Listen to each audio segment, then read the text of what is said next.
Burke's on his feet. He looks up and gives me a grin and says, "Hey dude, you too must be from Marin." Marin County's A-OK, from Tam to Stinson all the way to MA. Fresh organic veggies in the market every day. This is the Run TMC podcast. That is the Run the Marin County podcast about basketball in the Marin County. I am Duffy Ballard, and with me as always, David Levine. Good morning, Dave. What are you up to right now, Dave? Good morning, Duffy.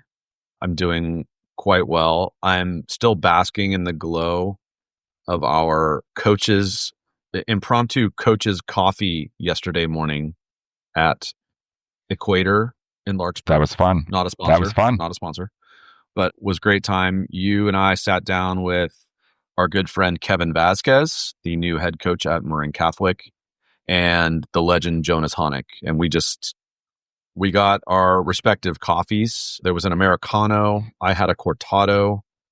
I think Jonas just went straight coffee. What did you go with, Duff? I wanted to go with half calf because I was pretty caffeinated already, but they didn't have any drip ready, and I wanted to get back to the discussion ASAP. I didn't want to wait around for the Americano decaf, so I just went a 12-ounce, maybe it might have even been 8-ounce drip coffee, but it was good. It was the right amount for the moment. Okay, so you went old school, and we sat outside at Equator, and we just talked hoop for an hour, and kind of my happy place. It was great. We'll do it. Actually, for longer than that, Dave, you had to go, but we did talk hoop for about another 30 minutes after that. I would hope that you did. I'll send you the transcript. It was great. Please do. We covered some important things. Forcing players to their weak hand. Jonas had a great observation about how the Warriors defended Jalen Green in the playoffs for Houston. Right. This, an NBA player, obviously Jalen Green, super talented, literally couldn't go left. So even though as coaches, we always focus on keeping the ball out of the middle of the floor, no middle. The Warriors were just like, didn't matter what side of the floor he was on, just forced Jalen Green left, and he did not want to use his left hand. I thought that was an interesting observation.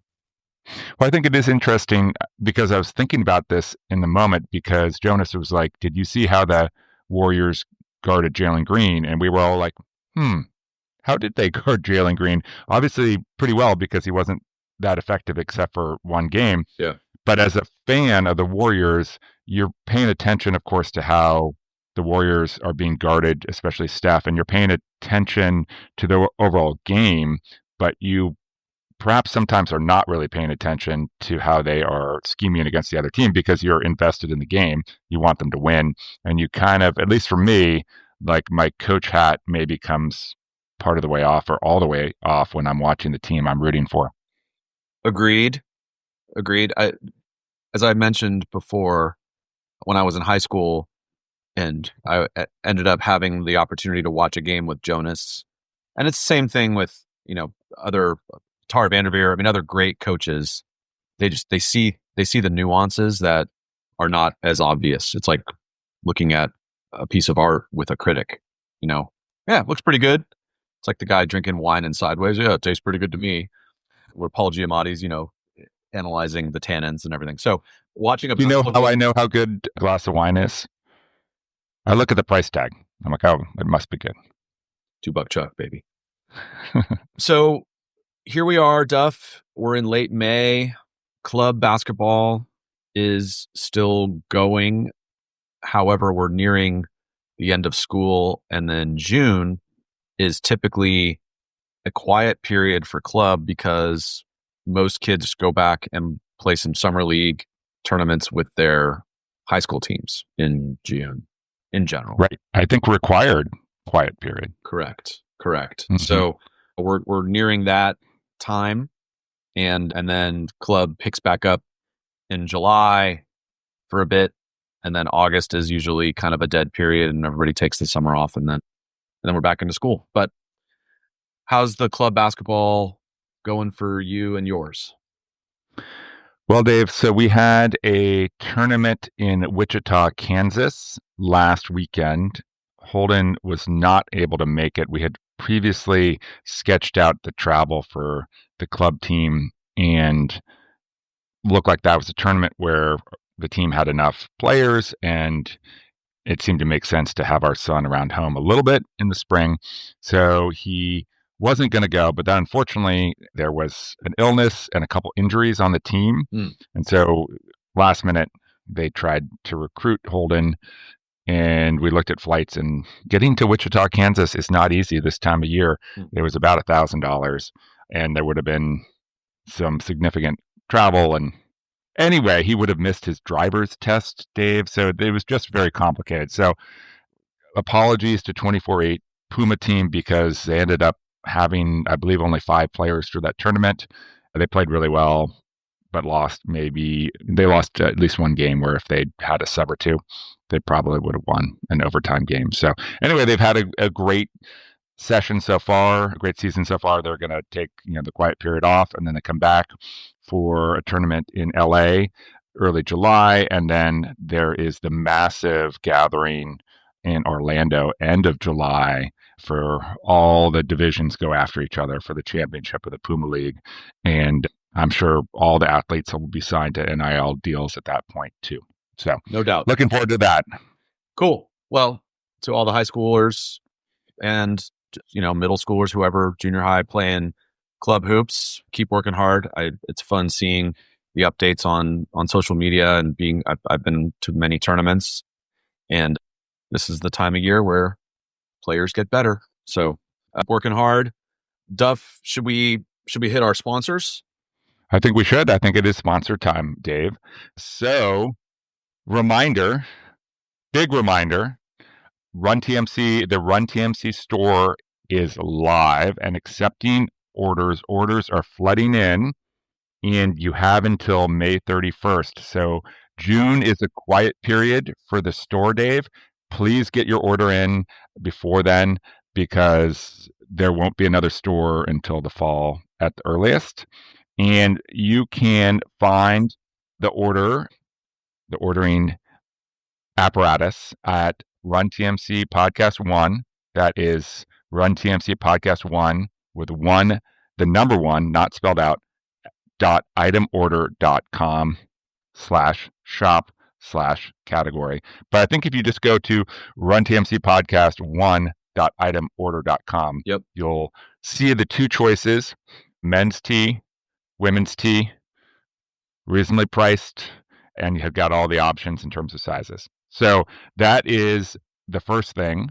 And then our friend Neil Butterfield sent us some copy for us to read about Encore Custom, our platinum sponsor. So I'm going to read that copy right now, Dave. Is that okay? Please. We want to take a second to acknowledge our headline sponsor. I would call them maybe their platinum sponsor, Encore Custom. Encore is a sportswear design house and manufacturer of customized team uniforms, training, and lifestyle apparel. Their U.S. headquarters are located right here in Marin County, with a shop and showroom in downtown 4th Street, San Rafael. You'll see their uniforms on some of the top basketball programs in the area, in addition to all team sports, gyms, yoga studios, schools, and corporate apparel. And of course, our very own Run TMC branded apparel. Beautiful. Thank you, Neil. We appreciate you. Go to the store, buy a shirt or several. And then we also want to take a second to thank our prior sponsors. It's been a minute since we've done that, but West End Nursery, Batiste Rum, the Nike camps at San Domenico, the Hub in San Anselmo. We appreciate all of you and all of your support getting this off the ground. I don't know, how many episodes are we up to, Duff? Is this like 70 episodes or something? I don't know. I know we're far enough in that you and I have to be remote right now. Otherwise, who knows what might happen if we're like together and like, you're saying iced coffee and I'm saying hot coffee. It could get ugly. Yeah, we're like an old married couple. So thanks to Encore, and thank you to all of our sponsors. Okay, so this episode, Duffy, when I look back on all of our episodes, and I do it often, I've had some amazing ones. Every interview we've had has been fun, insightful, thoughtful, productive, great. Can't think of one that hasn't been awesome. I will say this is going to be in the top 3 or 5 for me of all of the interviews we've done. We had Reed Nottingham on, and we just go deep on Pirate Camp. And this is one of the kind of foundational principles that this podcast was founded upon, is the culture of basketball in Marin County, and the absolute heartbeat of Marin County basketball culture is Pirate Camp from Drake High School. And coincidentally, and it will be Pirate Camp. It will continue to be Pirate Camp. Yeah, I know it's Falcon Camp now. It's always going to be Pirate Camp to us, but coincidentally, it's the 50th anniversary, which we obviously talk about a lot with Reed. But this was a really fun discussion, and we also solicited feedback from friends and other, basketball cognoscenti about Pirate Camp, and we got some voice memos and we got some emails, and it's just been really fun taking this walk down memory lane. If you haven't heard about Pirate Camp, Dave, what we're going to do is play a clip from one of those submissions from friend of the podcast, Chad Stewart. He's one of our most engaged contributors. He's going to break down Pirate Camp in a couple minutes, and then we're going to come back and we're going to talk more Pirate Camp, and then we're going to get to another contribution later on in the show. And of course, we have the interview with Coach Nottingham. Take it away, Chad. All right, boys. Let's talk about Pirate Camp. I'll try to make this as short as I can. Pirate Camp, by the way, one of the most fun times I've ever had coaching in my life was coaching those Pirate Camps and those relationships that you kind of build as a coach. So let me talk about the camp overall. I think Pete Hayward was an innovator. I really do believe that one of the key reasons Drake basketball was Drake basketball was because of these camps. Because what would happen is, and this happened to me when I was younger and so many kids, is they'd have all of these coaches. Some of the high school coaches were their coaches in camp, and high school players. So those were their coaches. And then they'd go to the basketball games and these sold out crowds over at Drake, and you get to see your coaches that playing basketball. You felt that culture from the camp, and then you get to see it on the court of these guys just with all their passion for playing the way Drake basketball used to play back then. And I think that made young kids want to become Drake basketball players. They idolized the players because of this camp. There were other reasons, but I think the camp was huge in that. So Hayward used it as an automatic recruiter, plus he made money off of it, right? But it was one of the only camps in town. Like nowadays there are camps all over the place. And you'd have all the high school coaches that were coaching in it, the Tavanis, the Paul Farabuffs of the world and what have you. They were actually the coaches as well as the high school players. And the high school players were playing it. And also the format. Hayward developed the Pirate Camp format like from day one, and it hasn't changed. You ask Reed, he's barely changed anything in the format, which is there's going to be fundamentals in the morning, and I'm key on that. I love that they still do. Like, that's what it is. You're at a basketball camp, we're going to teach you, we're going to throw you through stations of fundamentals. So they'll do fundamental stations. You're on a team, and you get to play games. So you're going to do fundamentals. You have a camaraderie with a group of kids that you're learning right there, and you're playing games. In addition, that they throw shooting competitions. There's playoffs. You play for a championship. There's an awards ceremony. Kids get awards, coaches awards. There's all ways to get awards. You get a green sheet of paper of a written evaluation from your coach. And finally, they sell hot dogs. I mean, seriously, is there a better format of a camp than that? Thank you, Coach Stewart. That's great. Coach goes into some other stories later on in his submission. And maybe what I'll do, Dave, is just clip that in at the very end of the episode. Great. How about that? That sounds okay, great. I'll do that. All right. What else do you have about Pirate Camp? Because we heard from a lot of people. In fact, this was funny, Dave, that you had started a text chain with some of the legends of coaching in Marin County, guys like Brett Tavani and Steve Lavin. And in the middle of our interview, I was on my laptop sort of monitoring stuff, and like there were questions and stories that were coming in, and we do reference that in the interview with Reed. So we won't go into details too much, but it just kind of speaks to the level of interest as well as nostalgia about these camps. Mike Fulton was calling us like in the interview, and we couldn't pick up, but people definitely wanted to contribute to this. So that is what will make this, we think, like a pretty special and memorable episode.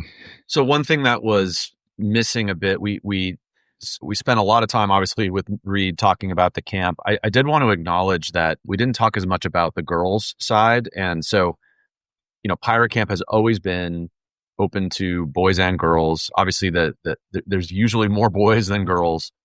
But one of our good friends, a former guest, absolute legend, Karen Horstmeyer, wrote me a really nice email, and I asked her for some feedback on Pirate Camp. And I'm just going to read her email because I thought this was great. Karen said, I went to Pirate Camp the summer after my freshman year of high school and played with the guys. There weren't many camps back then, and definitely none just for girls in the county. That camp gave me a place to compete, improve my skills, and have fun while doing it. Coach Hayward saw something in me and asked me to come back and coach. I ended up doing it for years, and I honestly think it shaped the way I understand the game and helped me as a player and as a person. Coach helped me develop a solid skill set and gave me a go-to move I'll never forget, a jump hook that became part of my game. Because of Pirate Camp, I got to know Coach Hayward and his players. I'd go to open gyms and run with them, which was such a unique experience and so competitive. The guys accepted me and let me run with them. Great memories, great competition, and great people.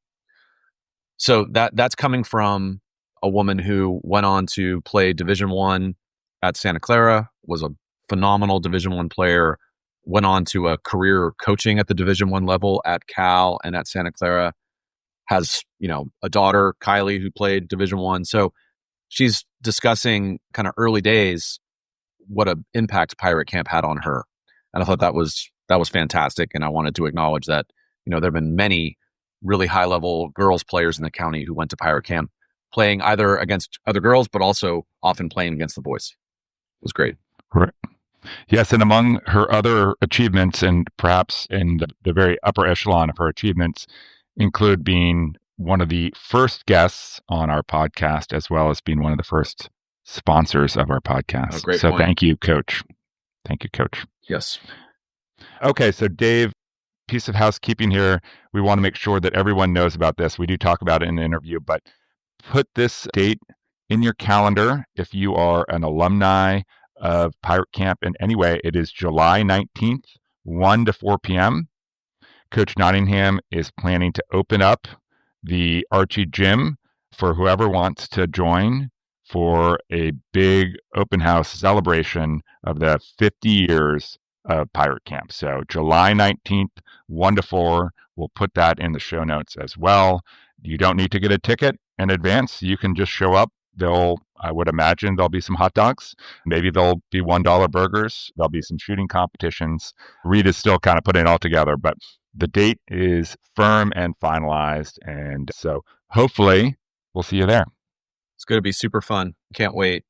And when we're talking to Reed, we go through his background, so we won't do a preview, but just so everybody knows, if you can't already tell after about 30 seconds of this interview, Reed is just a phenomenal guy. He's kind and warm and funny, so fun to talk to, had so many great stories, was a great player back in the day, was, as I mentioned in the interview, was one of my first coaches. He was my coach at Pirate Camp, and just really awesome guy. I can't thank him enough for his time. And I think this is one of my favorite ones that we've done. Yeah. So Dave, we're gonna jump into the interview. As a preview, we're also going to pause the interview at a halftime, and we're going to hear from one of the prior directors of the camp, Coach Doug Donnellan. He sent us a great voice memo with some memories and some stories. So we're going to pause. We're going to hear from Coach Donnellan in the middle. And I just wanted to note that he mentions some other camps, including Snow Valley. So my player control about this episode is that I never went to Pirate Camp. Now my son Holden has been, and he will be a coach this summer. So I feel like I get a little bit of Pirate Camp credit for that. But I did go to Snow Valley, and that was a great camp, but it was much different. It was an overnight camp down at Westmont College. Yes, Dave? Mm-hmm. Santa Barbara. Yep.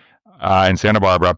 And I still remember to this day the speech that the drill sergeant, head of camp coach, gave us as we showed up.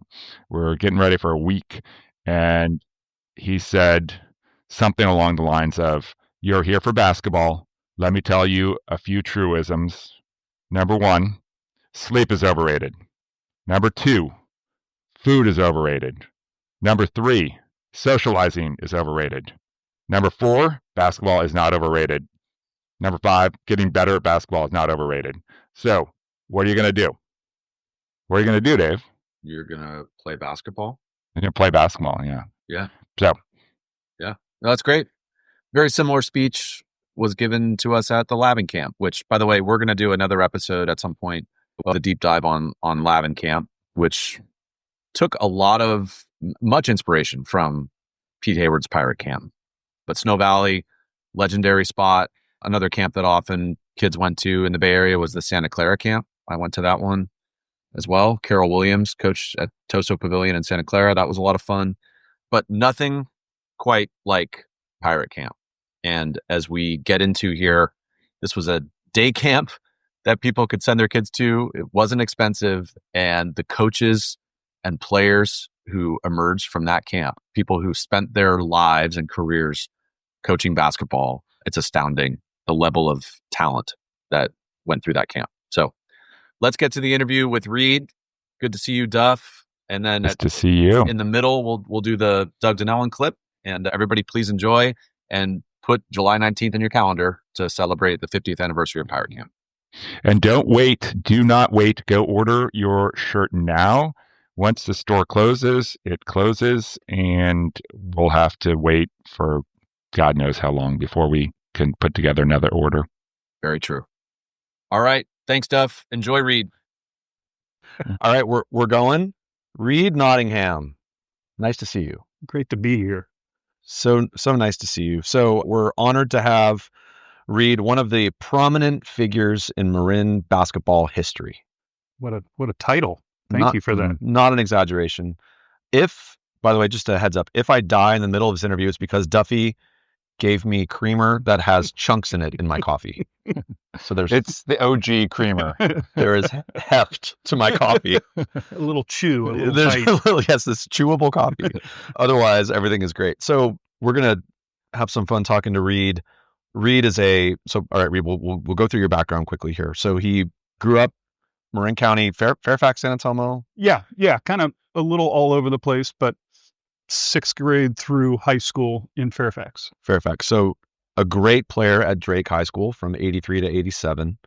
And then you played a year of hoops at College of Marin in 88. That's right. You played a year of baseball at College of Marin. I did. I jumped on an opportunity. What position? Pitcher. I was going to say you're lanky. Yes. Lanky lefty. Oh, wow. Yeah. Got some off speed? Or were you I was not an overpowering pitcher, so I had to hit my spots and change speeds, but it was a lot of fun. That's awesome. Incredible opportunity. And then you went to Chico State and you played a year of hoops, but then you tore ligaments in your ankle and that end of your playing career. And the injury happened early, so I ended up redshirting, but that was also kind of the beginning of the end as far as being able to bounce back from it. So yeah, unfortunate, but again, cool experience. I loved my time up at Chico State and being able to at least be with the team for a year was great. So fantastic. And then long career as a coach. So you were an assistant at Drake, varsity 98 to 04. Was that under Doug? Yeah, that was with Doug. And then you were the head coach at Novato for 7 years, 05 to 11. Yeah. I was proud of that. We took over a program that had been struggling and had a bunch of great kids, great athletes who were playing multi-sports. And so we just kind of played our own style of fast-paced, muddy it up type of basketball. And, we had some success. I think we made playoffs maybe 5 of the 7 years I was there. So it was a lot of fun. That's great. We're going to get into that. We love talking about old MCal. By the way, we just interviewed Tim Morgan, who I know was before you at Novato. I love it. Legendary Novato player. Yeah, love Timmy. And the Morgan family is just awesome. Yep, absolutely. And then you coached at San Francisco State as an assistant for 1 year. Something tells me that was with your friend Paul Trevor. That was with Trev. Again, it was an opportunity I could not pass up. Incredible experience. I know you've had Trev on the show. He's a legend. His coaching career's taken him through 4 or 5 different schools in the California area. And when he was at SF State and I was I had kind of figured was going to move on from Novato. I knew it was going to be challenging to coach with him because at that level, it's almost a full-time job. Sure. And I was still am a teacher. And so Yeah. did it for a year, mostly just experience working with Trev. And it was great. It was awesome. And then, turned my focus to my own kids for a little while.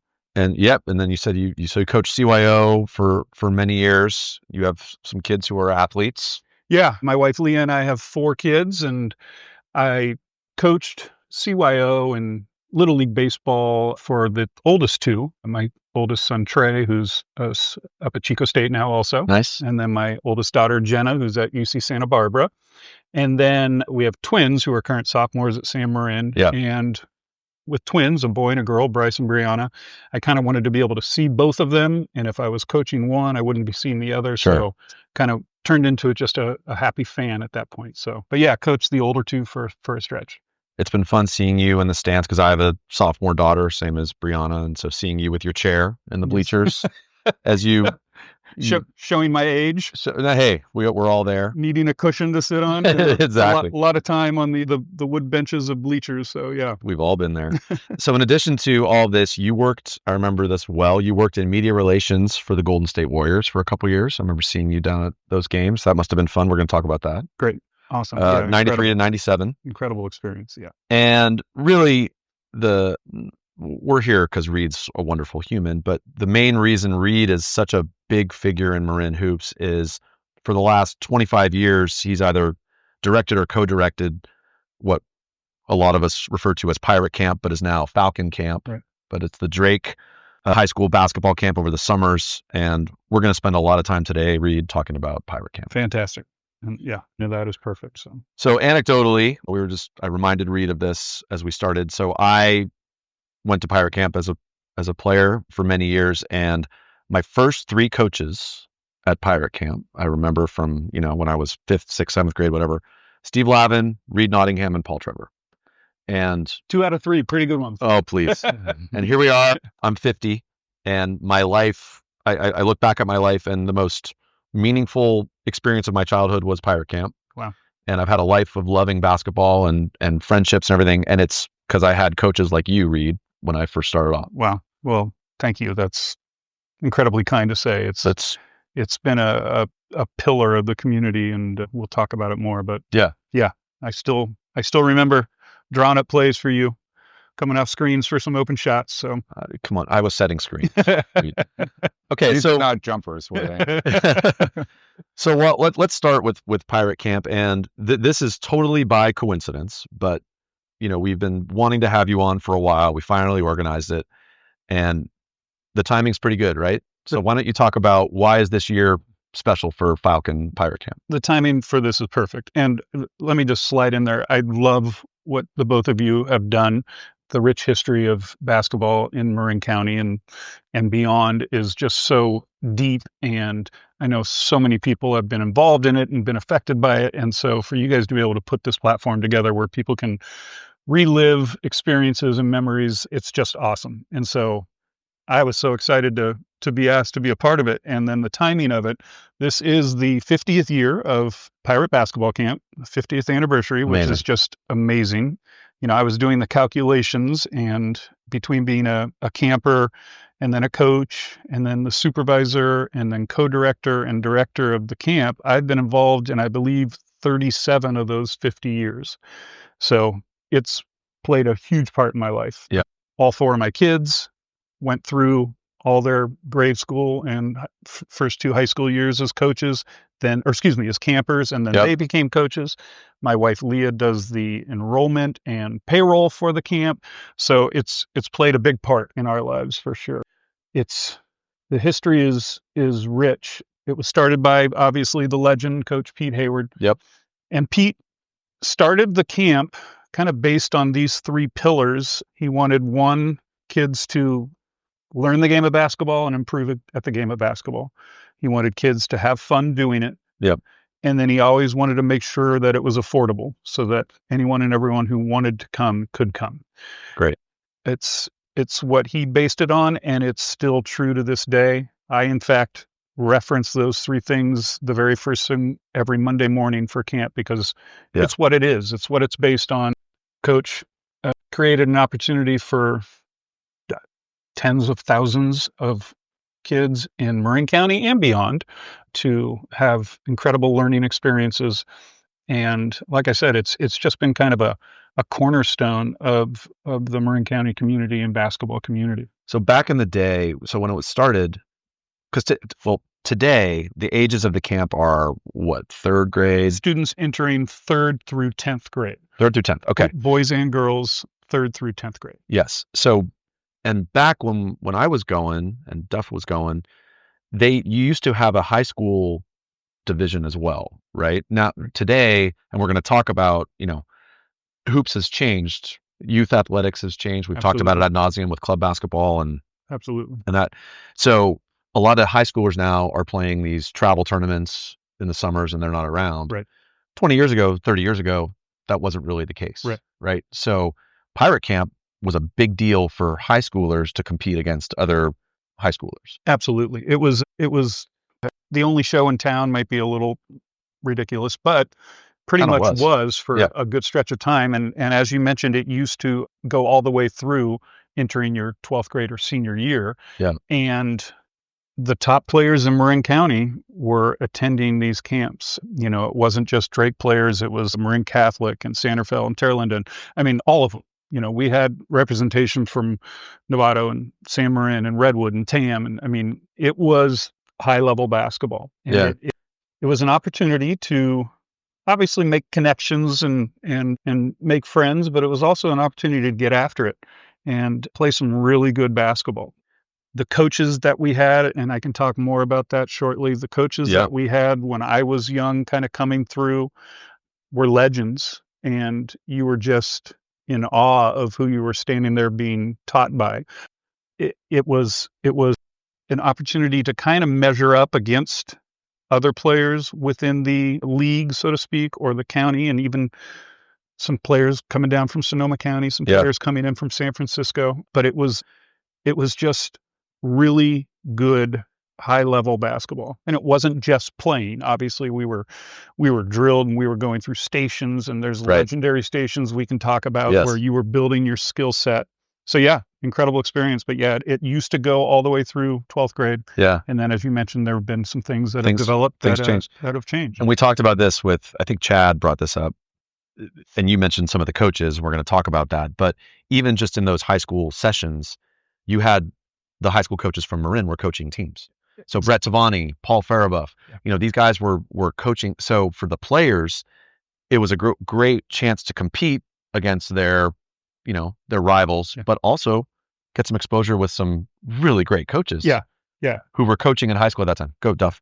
I think we're going to get into a lot of stories and a lot of specifics, but maybe, Coach, if you don't mind, take us through what like a Pirate Falcon Camp looks like. It's 4 days, right? And then it's, takes Friday off and then reboots the next week. So maybe just walk us through like those 4 days. Because one of the things I really like about the camp, how it's structured, is that there's a championship every week and you get there in 4 days. And then if you had a bad week, if you're coming back the next week, you get to get another go at it. To reload again. Absolutely. So you're dead on. So we do 5 weeks throughout the summer. Yep. They're Monday through Thursday camps, 8:30 to 4.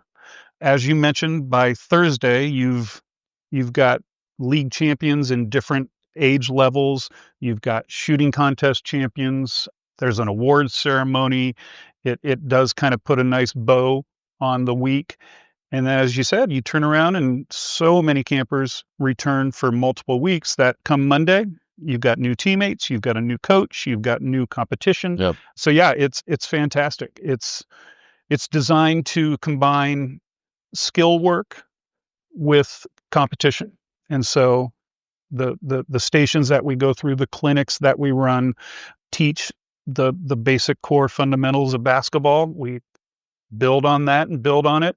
And then, kids love games. We love games. We love to compete. Yep. So then there's multiple games every day of the camp.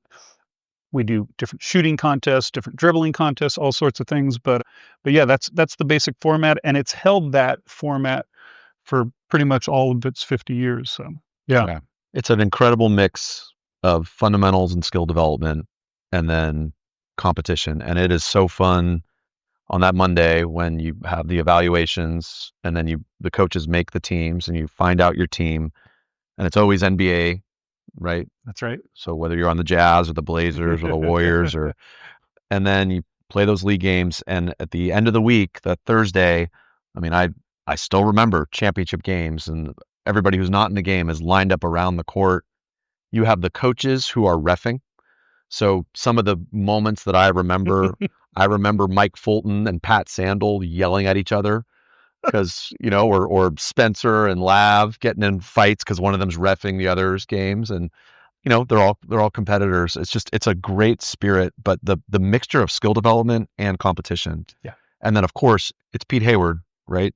So you got to have some shooting. Yes. And I learned how to shoot. Don't hold that against me, but I learned how to shoot at Pirate Camp, and I remember the Pete Hayward, clinic. Everybody in a half circle sitting around the 3-point line as he walked us through how to shoot the basketball, and I still remember it. Yeah. No, he's left obviously such a huge impact. He started the camp. Yeah. But so many people that I speak up to can reference little things about Coach Hayward. His shooting clinic. He'd always have 3 pencils underneath his watch ready to go at all times. He, his voice was just commanding. He could get the attention of 200 kids in a camp like that. His basketball knowledge through the roof. Yeah. So, Coach Hayward, and later on I got to play for him at Drake High School as well. And we can talk about that more, but he established just a fantastic setting, and it holds true 50 years later. So when you think about the coaches, and so everybody, we can, Reed will mention this, but camp's going to be this summer. You're going to have, your coaches are typically Archie Williams players, right? Or Drake players back in the day. For sure. And beyond. And beyond. We try to get representation from most of the MCAL schools, and every year we have either all or close to all of them represented, which is great. But I can tell you that, so my perspective, and I'm not alone here. So when I went to the camp, and my coach was Reed Nottingham, and then a couple months later, we're in the basketball season, and I'm playing CYO, and it's a Friday night, and I go down to the Drake gym to watch Drake play Marin Catholic, and there's my coach, Reed Nottingham, playing in front of a packed house. I felt like a celebrity. Because I know that guy. He was my coach. I have an evaluation from him. So for younger kids to have high schoolers who are their coach, and then they go on and watch them play. Yeah. That was so impactful for me as a kid. Yeah. Well, you're absolutely right. I mean, I'm clearly a lot older than you guys. So much older. So same thing for me. Yeah. I'm going to camp, and Dan Hunt, and Chris Fulton, and Steve Lavin, and Jimmy Saya, and all these guys are coaching me and others. And then we'd go down on Friday night and sit, in the first row of the bleachers and watch these guys go 32-0 and win the state championship.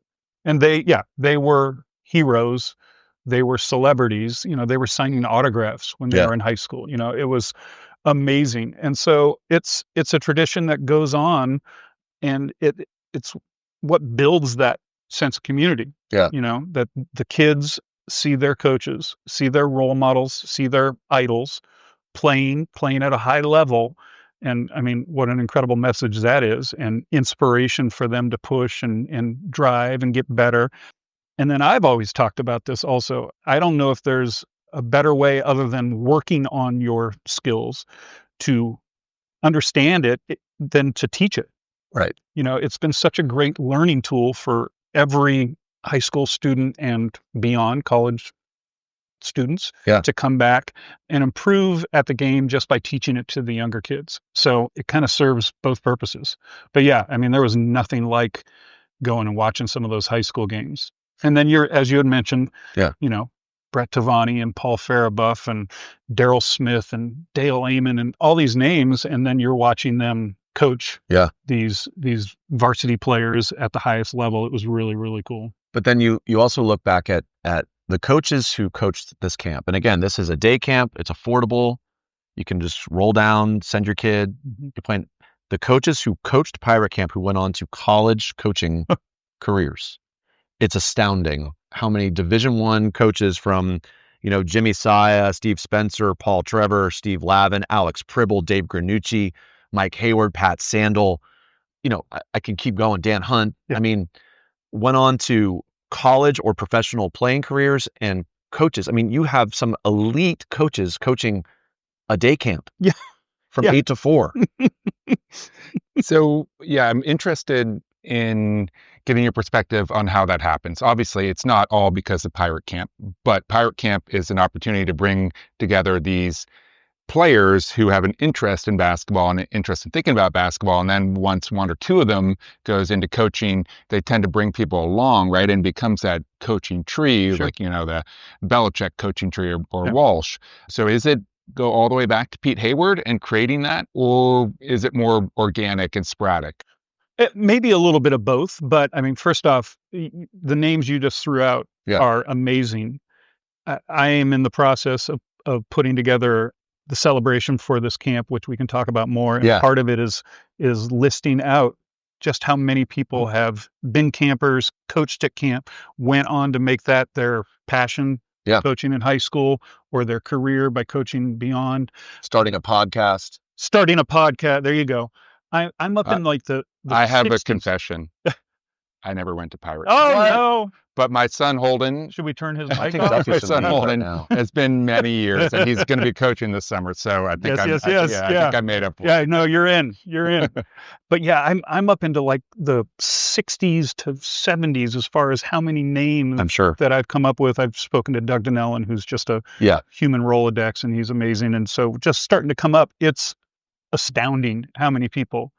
And it's often one of those things where people may not realize it when they're in the heat of it, but for kids to look back and go, wow, when I was playing, I didn't realize, but yeah, look, there's Alex Pribble. He's a Division I college basketball coach. There's Paul Trevor, Steve Lavin, whoever. It just has an impact. And then, as you had mentioned, I think part of it is, when you're coaching at camp, Dave mentioned arguments between coach and ref. It was high level competition, and we all, as athletes and coaches, have that in us. Yes. And at some point, we're not going to be able to do it as a player anymore.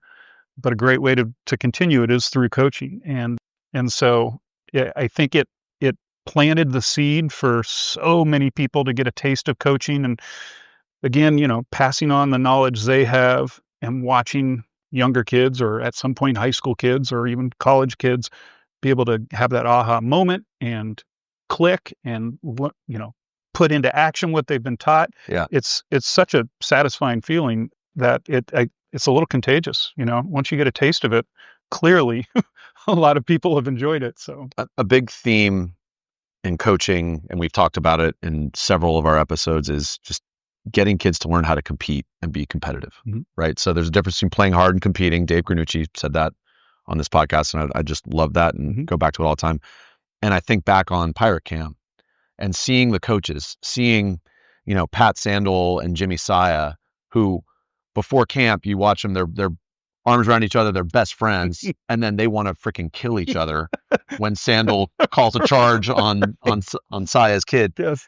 And just as a kid watching that, like, why do these guys care so much? Like, it's not that big. It's a day camp in the middle of June, but it's because they're so competitive. And so they impart that competitive fire that they care so much. Wow, I should care. Absolutely. Right. It doesn't mean getting into fights, Draymond, but just that it wasn't just the skills that we learned. It was seeing this competitive fire and that being modeled by these coaches who we look up to. Was so cool. Yeah, passion is probably a good term, because I found myself in those very situations, coaching and reffing at the camp where, like you said, Paul Trevor and I, best of friends, Mark Lewis, whoever, and if they don't make the right call and you're on the sidelines and all of a sudden you're like, what are you doing? Yeah, exactly. That passion comes out. Doesn't always have to be in the form of arguing, but it definitely shows that you care and that you're passionate. Absolutely. Okay. One thing I want to talk about, I'm in finance and looking at budgeting and projections are very important part of high finance. I don't know anybody who's been better at budgeting than the hot dog wiener count. It was a modern marvel. This was before AI and big data. But in 1984, Pete Hayward would say before the camp, all right, who wants a hot dog? And man, he was spot on. Well, incredible budgeting exercise. Although he always gave himself a good solid wiggle room. So the hot dog count it goes hand in hand with Pirate Basketball Camp. I Yes. mean, if you said hot dog count to, I don't know, 99% of the people, the smile will go on their face and they'll know exactly what you're talking about. It was, put one hand up for one hot dog, 2 for 2. Yes. You're going to have 3, put a foot in the air. And now we still do the exact same thing, believe it or not. Get a count of how many kids plan to buy a hot dog for lunch because we have a, world famous snack bar at basketball camp. Of course. And so, coach would get a hot dog count. And we'd always hear him say, all right, 120, I'll make 140. He'd always give a little wiggle room because he knew maybe a few kids were late. But that's a staple of Pirate Camp is the hot dog count. And I love it. I can still picture, Mike Hayward, all 6'7" of them on the floor, putting 2 feet and 2 hands up in the air for 4 hot dogs. And you can see it just absolutely in your mind. So Dave put together this text chain. I don't know if you mentioned before the interview, he's got all these luminaries on a text chain. And as we're talking, there's stories and questions coming in, but he's got Jeff Skaggs, Dan Dibley, Mike Delosio, Mike Fulton, Steve Lavin, Mike Saya, Brett Tavani. And so Coach Tavani just mentioned something about a milk count and sending the former College of Marin head coach off to pick up milk. Willie Lanier. And then he never came back. Wasn't the right gig for him. It wasn't the right gig. The milk count. Oh my goodness. I must have just caught the tail end of that because I can just barely remember. But I guess we had those little milk cartons. And now it's a soda count. Well, Chad Stewart. So we're going to I think we should probably just play Chad's voice memo after the interview because Chad left us a great voice memo with thoughts. But he was talking about at one point you would go out and get a bunch of McDonald's burgers on dollar burger day and come back and distribute to the coaches. That's right. Wow. And and he said the gym would get really quiet as the coaches were devouring these dollar McDonald's hamburgers during camp. We always tried to take good care of our coaches. I don't know if dollar McDonald hamburgers is the best way to do it, but exactly. Yeah. Wow. Yeah.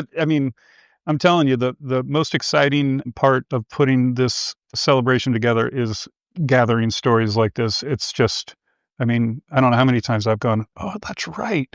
50 years is a long time, and a few things start to slip your mind. So it's just great to hear things like that. Well, there are a few others that we'll share, and we might have some more voice memos or thoughts after this interview. But Dan Dibley mentioned Steve Spencer teaching the spin dribble on the blacktop outside, which I remember vividly. We've talked about Steve Spencer, legend.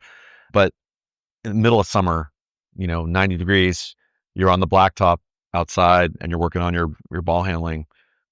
Hopefully the ball doesn't stick to the asphalt. Yeah, it was amazing. So that for those who don't know this, where the amazing pool is at Drake, now Archie Williams, used to be 4 outdoor basketball courts side by side.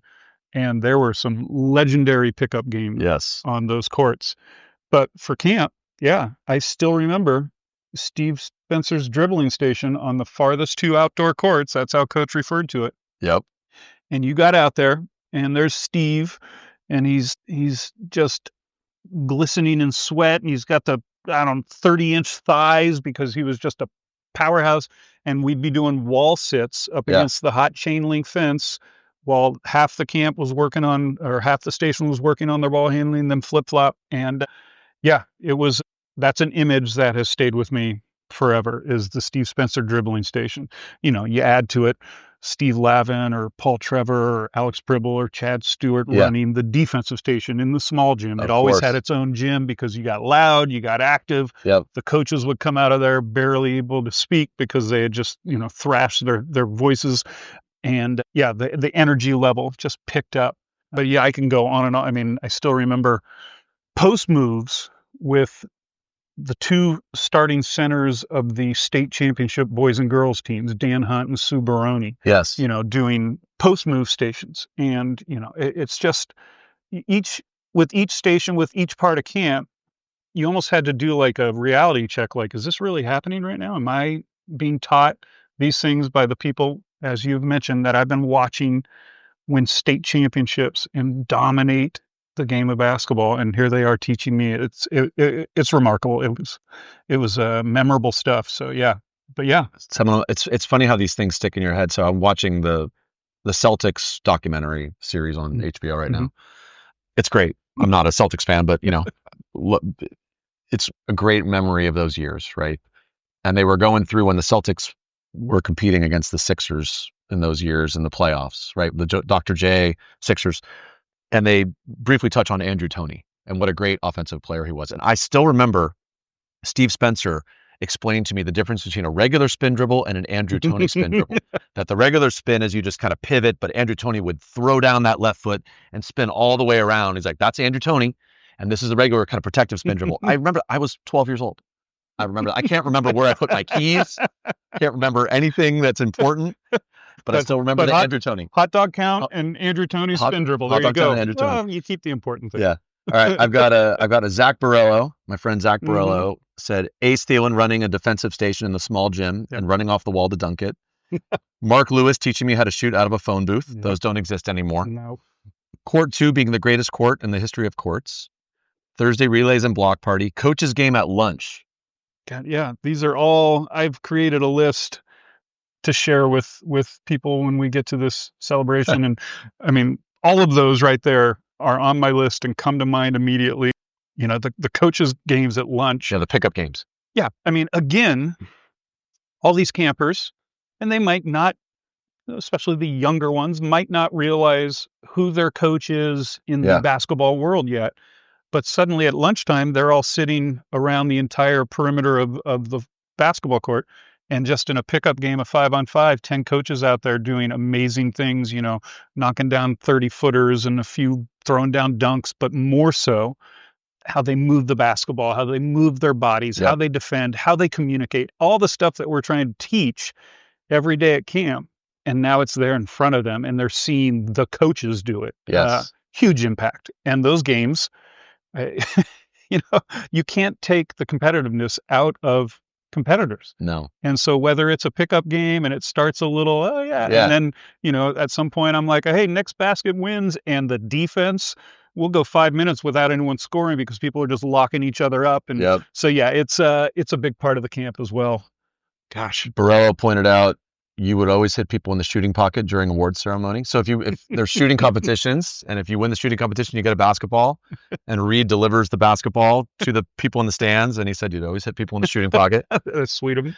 But Zach said, I like this. He said, Pirate was my childhood, my coaching startup and the greatest camp of my life. I made memories and friends that will last a lifetime. And so he's so appreciative. Yeah. And he also wanted me to say that you are, and I'm going to quote him here, Reed is one of the greatest human beings. Jeez. So here you go, Reed. Wow. Well, is there a list? Zebo. So Dave Deneen, our friend Dave Deneen, probably the most quotable guest we've ever had on this podcast. For sure. He said, I had Steve Lavin as my Pirate Camp coach in July 1989. I was going into my senior year at San Rafael. On Tuesday, around 11 a.m., he gathered us around and said he was leaving to go to the Major League Baseball All-Star game down in Anaheim. He flew down to the game and was back by 10 a.m. the next day. Pete Hayward was pissed. We won the camp championship with me, Riley Bush, and 3 potheads from Woodacre. Lav can coach. Love Dave Deneen. Dave, amazing. I've got to mention, you mentioned who you got to start with as coaches. My very first week, my family and we lived out in Point Reyes, the Valley in Point Reyes, 3rd through 5th grade. And then we moved in. So I was going into my 6th grade year, was my first year going to camp. And so I was just getting to know some people in the area, didn't know a ton. And my first coach ever was Cap Lavin, Steve Lavin's dad. Of course, and Cap the best. Is, I've used the term legend a lot. One of one. Yeah. Yeah. A simple legend. And so that week was just me trying to absorb as much as I could, but also try to follow his wild tangents. And if anyone's ever had Cap as either a coach or a teacher, which I was lucky enough, he taught English at Drake. I had him one year. I could spend hours and hours listening to Cap. He was an amazing man, an amazing teacher, an amazing basketball player and coach, and just as entertaining as they could possibly be. And that was my first experience at camp. So to say I was hooked is an understatement. Yeah. And then later on, I played for Paul Farabuff, who was legendary coach at San Marin. And this is again showing how old I am. When I was in high school, there was no shot clock. Yep. There was no 3-point line. So let's just, you guys can do the math. Gotcha. But Farabuff would run the four corners. Oh yeah. And we at Drake, we were a powerhouse, and so he was going to take the air out of the ball. Yeah. And games would be 32-28 and things like that. As Deneen said, playing in the mud. Yes. It was like playing against San Marin. But it was funny because when he got to camp, I guess it was his time to kind of let loose. And so a few years later, I got to play for Paul Farabuff, and he basically, I think I was on the same team as Matt Boyle, who was a star at Marin Catholic, and a good great shooter. Yeah. Farabuff basically pulled Matt and me aside and said, basically, as soon as you cross half court, if you're open, shoot it. And we were like, okay, all right, this is all right. So I think it was his chance to kind of relax, play a little different style of basketball. And then my first year coaching at camp, I was a co-coach with Daryl Smith, who was an unbelievable Great coach in the girls' side. He coached at Terra Linda, Casa Grande. A few other spots. And again, I'm trying to help coach, but most of my time was spent listening to him and taking in all his knowledge and experience and everything. So to say I was hooked at an early age is an understatement, because the experiences were unbelievable. Well, Cap Lavin would, be talking about breaking his own press, and he'd refer to, Shakespeare's Twelfth Night, right? Like, I mean, he would just, these things like, wait, what? There were a lot of quizzical looks in the huddles. Yes. You kind of look around like, am I the only one who's, and most of your teammates look the same. He was amazing. Exactly. Yeah. Tony Butler, our good friend Tony Butler, Yes. your good friend Tony Butler, Yes. talked about 105-degree days, afternoon swim sessions. So the kids would go swimming. If you're lucky, you witnessed the all-time belly flop contest off the high dive, when the smallest kid in camp took forever to get to the courage to jump, finally did, and barely broke the surface of the water to a huge roar. Yeah. Gosh, these are on my list. But when I was a young coach, you were assigned jobs. When your team was playing, obviously you were coaching. Yeah. Most of the time you'd be reffing the game before your game. But then there were also times where you were assigned lifeguard duty, which there was probably some legality issues with that. My guess, I'm not sure. we stopped using the pool many, many years ago. Maybe that's why. But Smart move. there was, there'd be two coaches sitting out there tanning while the campers that weren't, currently in a game could go out to the pool. Drake used to have a high dive, and there were some horrendous looking belly flops, and they were rewarded. They were recognized at the end of the week with some sort of gift. But it was a great memory. But I think we had to shut that down. Would you like to pick up the milk, or would you like to pick up the flop? Don't forget McDonald's. That's right. Hamburger run. There you go, hamburger run. Yeah. So there've been some changes to the facilities at Drake now, Archie. But we're not doing the belly flops off the high dive. And I got you. My good buddy Dan Pardee, my best friend, talked about, we actually met at this camp. Yeah. And we're best friends today. He talked about dribbling drills with Steve Spencer on the blacktop, but he also discussed this. I remember this. Some kid went up to him and called him a fat ass during camp, and then Dan went on and dropped 25 on him in the game, and the kid never talked to him again. And it's a little thing, like kind of some good-natured banter, but then back to the competitiveness. Yeah. Right. We were, Branson kids, and this was a Marin Catholic kid, and kind of talking some smack at him, and then Dan just destroyed him on the court. Dan went Mark Aguirre on his There ass. we go. There Bragging we go. rights. That's right. I've always felt actions speak louder than words. Yes. And nothing better to shut a guy up than to drop 25 on him. That's Okay. One story, Reed, that we have to talk about. okay. And this actually came from Mike Saya. Okay. Coach Paul Trevor doing a group session. We actually mentioned this already. Leading the King's drill, dives head first, splits open his shin. I think he broke a tooth. Plural. Teeth. Teeth. Yes. Okay. Do you want me to go from here? Please. So at this point, I think I was co-directing with Doug, and we had gotten Trev to come do a clinic. So he wasn't even, working the camp, so to speak. He was a guest speaker. There you go. Yeah. Maybe he was going to be there a couple hours. And so we get the camp prepared because anyone who knows Trev knows this, but just a little background. Trev is probably the most self-driven, passionate, competitive person I've ever known. Yeah. It's what's gotten him to where he is today, where Trev has been a college basketball coach for 20 some odd years. And that's no coincidence. So when Trev does things, he does things full speed. All he out. does things 100%. Yep. So here he is. We've got 200 kids seated on the gym floor, and Trev is taking them through different drills. And so he would talk, and he'd be sweating, he'd be passionate, and then he'd send the kids off with the coaches, and they'd work on it. And then he'd call them all back together. And, and Trev, he's just going and going and going. And like I said, he's got a good sweat going because he's going 100 miles an hour, and the kids are totally into it, and the energy level's high, and he's finishing up. He's got all the kids seated. I'm kind of standing on the other side of the gym, and he says something about, and if there's ever a loose ball, you got to get on the floor and get it. And he takes a run kind of away from the kids and towards me a little bit and dives. But his sweaty shirt, for some reason, didn't slide like they normally do. And it caught underneath him, and his face hits the ground. And there's a pause. And he kind of takes a look at me from an angle and smiles to show me his mouth. And he looked like a jack-o'-lantern. Right. The shattered. Like a hockey player. Yes.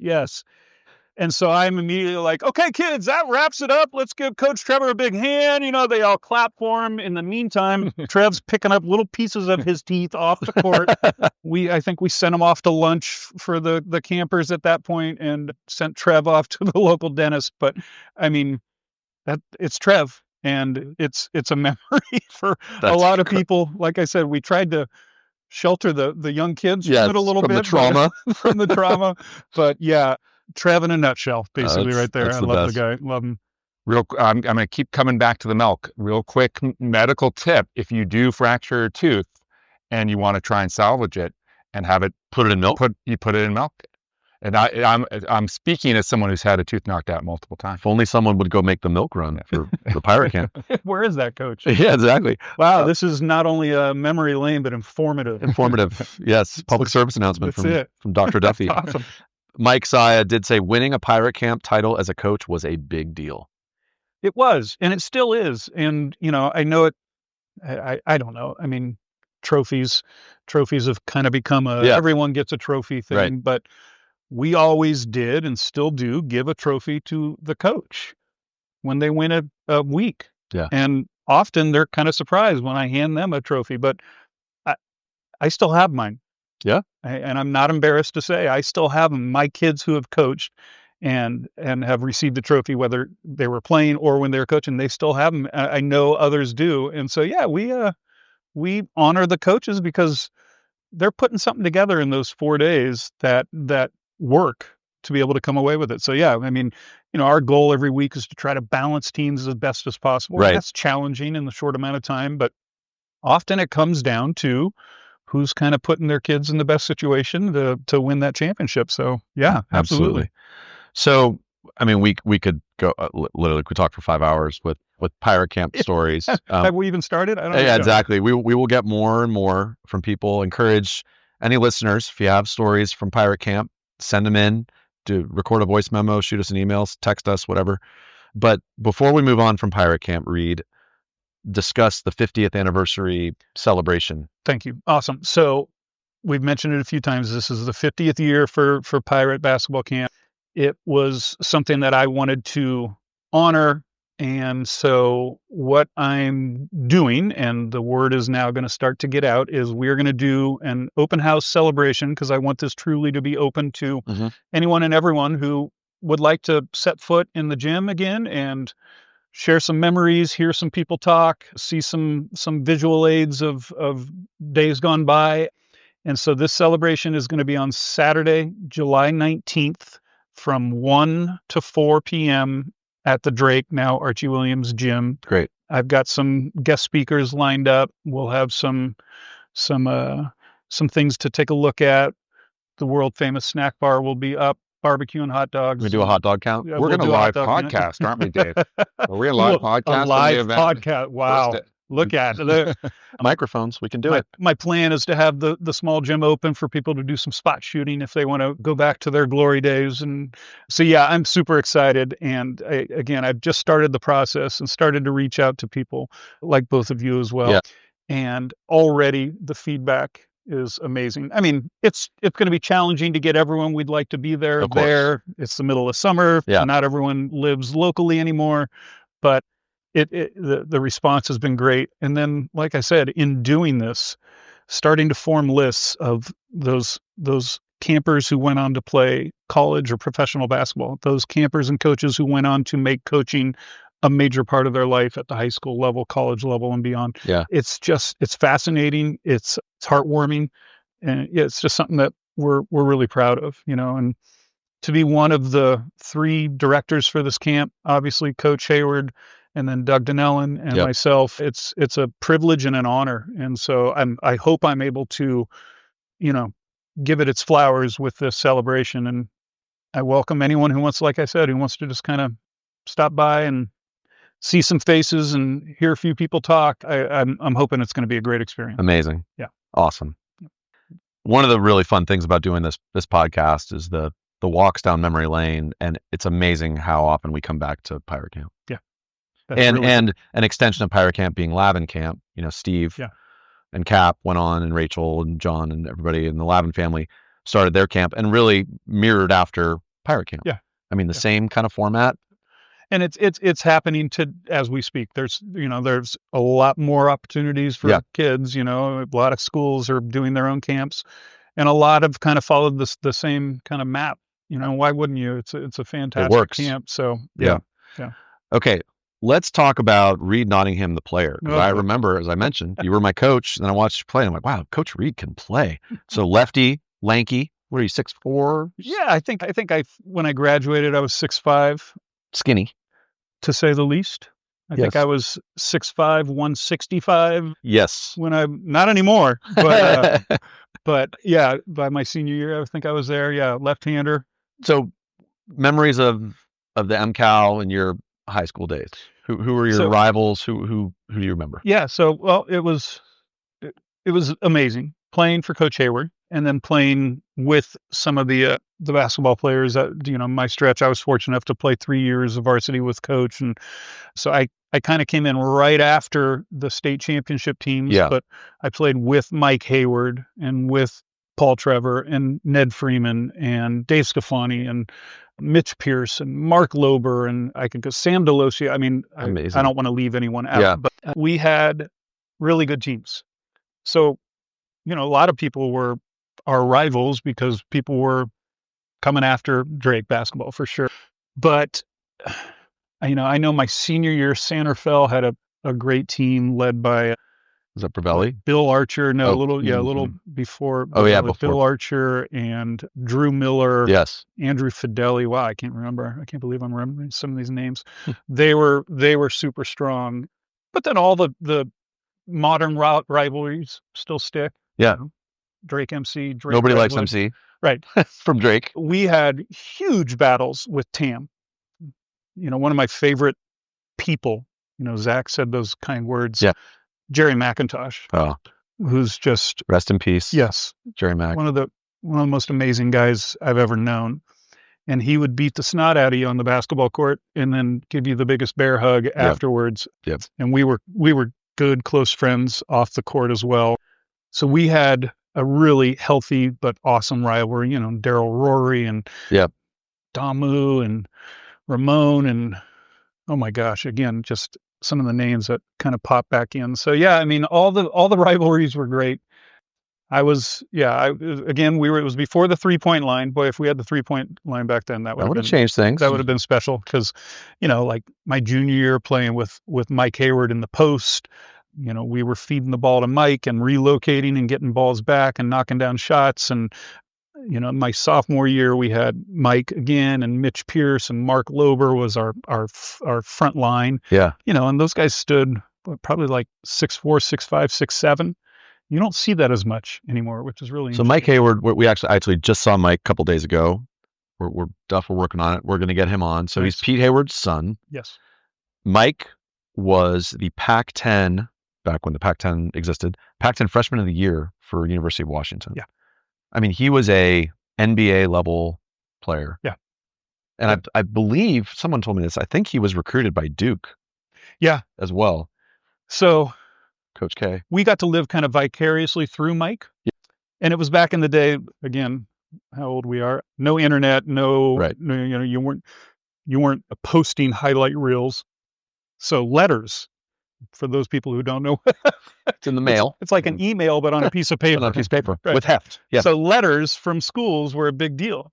And I remember going over to Mike's house, and he would have cardboard boxes on top of cardboard boxes full of letters from all these schools, communicating with them. And it was like I said, we just kind of got to live vicariously through him. I got a few letters my senior year, but to watch what Mike was able to experience, and then for him to excel at the level he did up at Washington was just awesome. Really, really cool. Yeah. So when you were a coach, what was your coaching style like? And how would you compare your coaching style to the coaches you had, like Coach Hayward? Sure. So it's interesting. I think my coaching style, which obviously when I was assisting with Doug, followed his lead, but then I adjusted to the personnel. Going from Drake High School to Novato High School, if I would have tried to have done the same thing at both schools, it wouldn't have been successful. So I think through having played for Coach and then coached with Doug at Drake, the basketball style then was rock solid man-to-man defense. Mm-hmm. I mean, that was the core, and just the shell concepts, the stuff that's still taught today, not done as much as today, but still taught today. That fed into an offense that was, when I played, flex was the offense that we ran, and we ran it and we ran it and we ran it. And it didn't matter if the other team knew it was coming, because if you executed it, you got buckets. You get your 15-footer. Yeah. Same thing, not flex, but same team basketball concepts. Things that have changed now that were going on more there were off-ball screens and more body movement. When I got up to Novato, I had more, I'll put it this way, I had more athletes than basketball players. Obviously, I had some really good basketball players, but I also had some really good athletes. I had some kids who were state championship level football players, and they'd come join once football season was over. Unfortunately, because they were so good, it would go for a while later. Yeah. And so there, my style became more fast-paced, kind of muddied it up a little bit. We pressed a lot. I kind of did a version of a run and jump press that I really loved. And it was effective because I could have kids flying around that court using their athleticism. Whereas if we slowed it down and played a half-court set against Drake or MC or you name it, win. Yeah. we weren't gonna have as much success. So yeah, I think my coaching style kind of transformed with the players that I had. I mean, some things stay in place through your foundation. And so your half court man-to-man defense. But yeah, I think it's important. It's necessary, So that makes total sense that you would have different strategy based on the skill set of your athletes. What about when you said you treated it differently? I initially thought you treated the kids and how you approached them as players and human beings differently. Was that something that perhaps because you had these athletes that were a little less basketball focused at Novato that you approached the individual differently, or was your approach pretty standard? It's a good question. I think you have to individualize your relationships and how you communicate with players based on how they respond. I don't think it would make much sense to just kind of have a blanket, this is who I am, this is how it is, and this is, whether or not you like it. But I've always tried to be flexible, going from Drake, where, basketball was king, to a school where basketball wasn't. I needed to make sure that people stayed interested and cared to play. maybe it wasn't, I mean, I had some really strong players, Brian and Kevin Crow and Casey Conklin and Phil Stone and Daniel Lazinski, and I'll forget some who were true basketball first players. And then I had these unbelievable athletes, Mike Nicolini and Sean Campus and Kyle Campus and the Copeland brothers and all these guys who were really good football players and high level. Some of them played in college, who would then come and join. So I guess to answer your question, I tried to individualize how I communicated with kids, how I, kind of built a rapport and a relationship with them. Yeah. So, but yeah, I think it's necessary. Yeah. So you had a quick stint as an athletic director. A quick stint, yes.